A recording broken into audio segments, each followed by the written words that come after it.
안녕하세요. 오늘 영상에서 인스타360 고3와 고프로 11에 대해서 이야기 나눠볼까 합니다. 장점 중심으로 이야기를 하기에 고민하고 계시는 분들에게 조금이나마 도움이 되었으면 합니다. 인스타360 고3를 인스타에서 제공을 받아서 이야기를 하지만 특별한 가이드를 받지 않았습니다. 그럼 먼저 장점부터 이야기를 나눠볼까 합니다. 인스타360 고의 제일 큰 장점은 바로 이 크기입니다. 작은 사이즈의 그 가벼운 디자인으로 다른 카메라에 들어가지 못하는 곳에 다양한 각도의 영상을 찍을 수 있습니다. 인스타360 고3만 봤을 때 전 모델보다 조금 더 큰 것을 볼 수가 있는데요.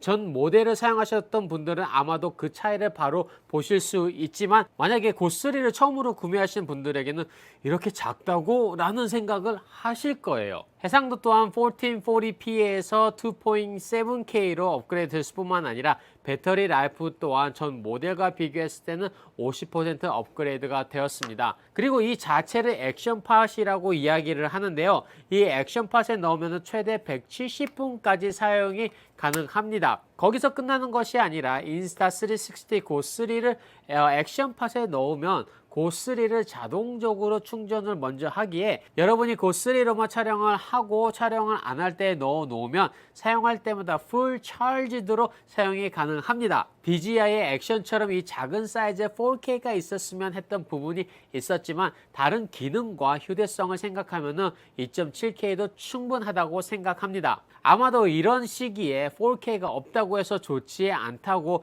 처음부터 이야기하시는 분들이 계실 듯 한데요. 고3를 보면 일반 액션 카메라 중에서도 다이내믹한 움직임을 찍기 위한 카메라이기 때문에 4K보다는 아마도 활용도에 중심을 둔 카메라라고 생각을 합니다. 그러나 반대로 고프로 11은 5K까지 녹화가 가능하기에 해상도로만 보면은 고프로 11이 더 메리트가 크지 않을까 생각이 됩니다. 인스타360 고3를 봤을 때 처음 인상으로 엄청나게 모드가 많다고 느꼈지만 해상도나 프레임 레이스에 관해서는 심플하게 되어 있어서 어떻게 보면 되게 심플하지만 조금 아쉬워하는 분들도 계실 것 같아요. 작은 스크린으로 영상 확인을 하면 그 차이를 잘 모를 수도 있지만 만약에 여러분이 큰 TV로 보신다고 하면 아마도 그 차이를 느끼실 것 같습니다. 인스타360 고3의 특히 업그레이드된 부분이 자석으로 마운트 할 수 있다는 점이 드디어 유저에게 정말로 필요한 기능을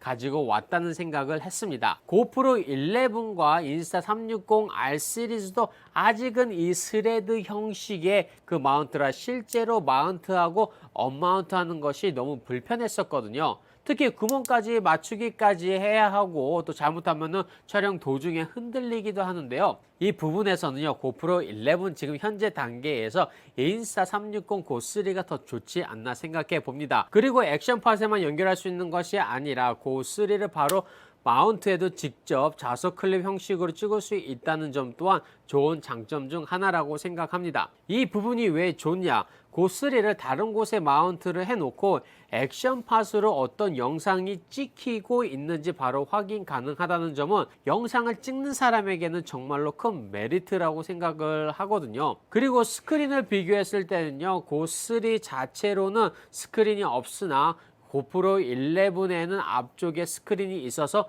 어떻게 찍히고 있는지 잘 알 수가 있습니다. 그러나 고3에는 액션팟에 있기에 플립스크린으로 어떤 영상을 찍히고 있는지 고프로 프런트 스크린보다 크고 그 다음에 터치 스크린으로 되어 있고 그 다음 밝기 또한 인스타360 고3 스크린 쪽이 더 밝기 때문에 정말로 이 작은 액션 카메라 미러레스 기능이 들어간 느낌을 받을 수 있습니다. 그럼 바로 소리를 비교해 볼까 합니다. 지금 저는 일반적으로 걷고 있고요. 주변 소리는 그렇게 시끄럽지 않은 상황에 있습니다. 매미 소리도 나고 주변에서 풀 깎는 사람도 있긴 하지만은 어느 오디오가 더 좋은지 여러분이 판단을 한번 해보시죠.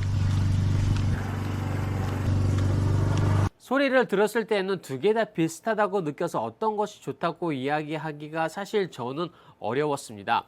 여러분은 어떤 오디오가 좋았는지 댓글로 남겨주세요. 영상 손떨방 기능을 봤을 때는요, 인스타360 고3가 일반 손떨림에서는 더 안정적이지 않았나 생각이 드는데 부스트 모드나 최고 모드에서는 비슷한 느낌을 받았습니다. 수중 촬영은요, 인스타360 고3는 수십 5m까지 가능한데요. 액션팟은 워터프루프가 아니라 이 전체를 가지고 수영장이나 바다에 들어가시면 정말로 큰일 날 수도 있기에 꼭 기억을 해 주세요. 뭐 스프레이 정도는 괜찮지만은 그래도 물이 많은 곳에서는 주의하셔야 합니다. 인스타 360 고2에서 힘들었던 부분은 찍는 영상을 그때그때 확인할 수 없었다는 것이었는데, 이번에는 액션팟으로 어느 정도 거리에 떨어져 있어도 액션팟에서 영상 확인이 가능합니다. 블루투스로 연결이 되는데요. 가까이 있을 때는 문제가 없지만 거리가 멀어지면 커넥션이 끊어지기는 하지만 아이디어 자체는 대단한 것 같습니다.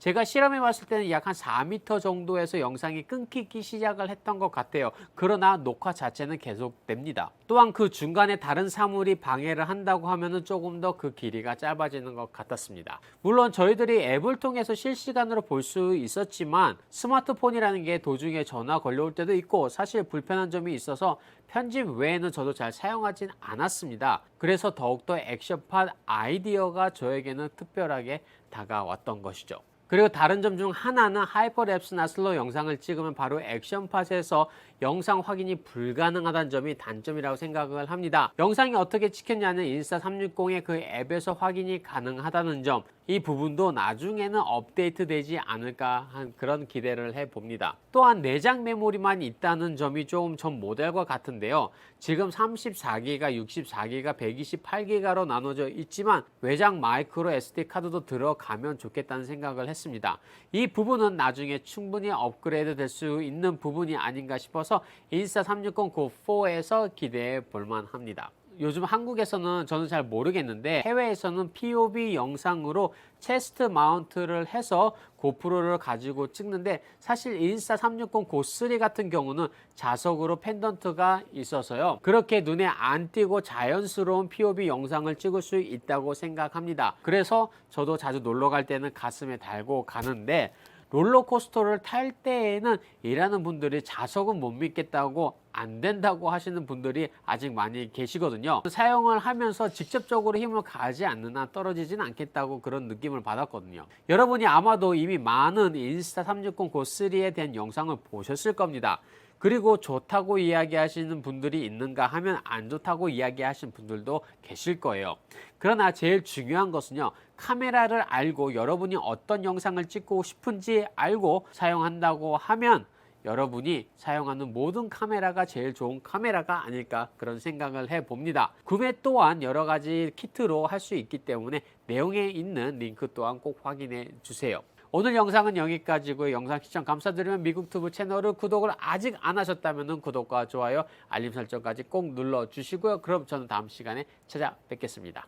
감사합니다.